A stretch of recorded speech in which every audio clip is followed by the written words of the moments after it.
Just in case you missed it yesterday, Donald Trump tweeted his description of it today, a total witch hunt, he wrote.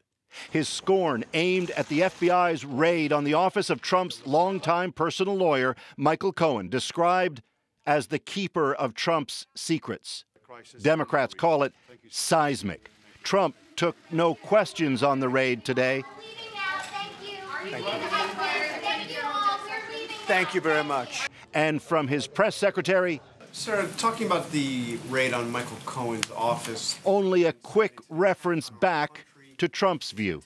I think that the president has been clear that he thinks that this has gone too far. The documents taken in the raid reportedly deal with so-called hush money paid to a porn star and a Playboy bunny prior to the 2016 election to keep quiet about their relationships with Trump. Salaciousness aside, if there's evidence the payments were indeed election-related, a crime may have been committed.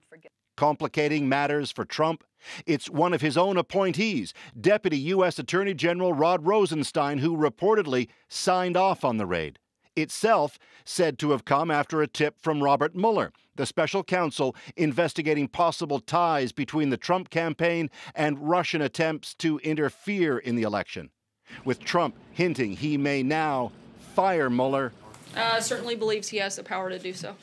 Today, even Republicans are warning the president, don't. I think it would be suicide for the president to fire him. I think the less the president says about this whole thing, the better off he will be.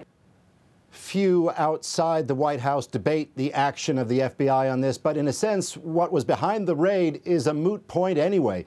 Investigators are now going through the documents they seized, said to include those involving Trump, and whatever flows from that is now set in motion regardless. Rosemary. Okay, Paul, so it sounds like the president at least believes that he has the ability and the powers to fire Mueller. Does he actually have those powers?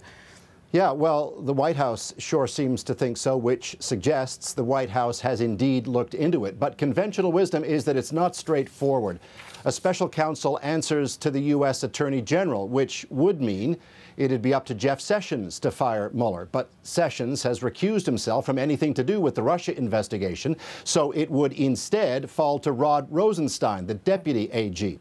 Rosenstein's a Trump appointee, but in the past has given no signal he has any interest in firing Mueller. So Trump would have to fire Rosenstein, which he's allowed to do, and replace him with someone who would in turn fire Mueller.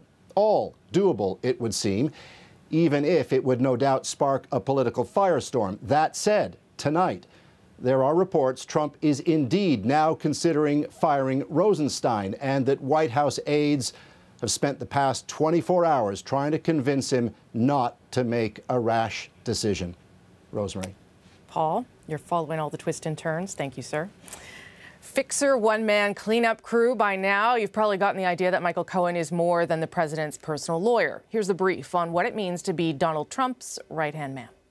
I'll be back, and I look forward to giving all the information that they're looking for. By the special counsel, Michael Cohen's job is to make problems go away, but he's also been Trump's man on the ground for various deals.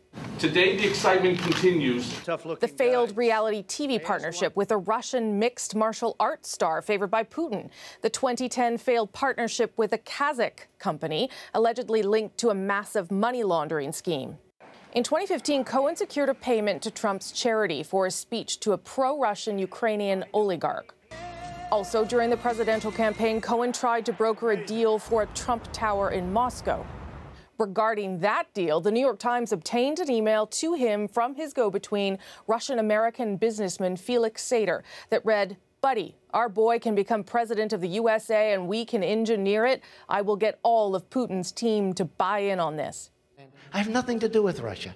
As they comb through Cohen's records, the FBI might be looking for details of questionable payoffs to the likes of Stormy Daniels, but they could find so much more.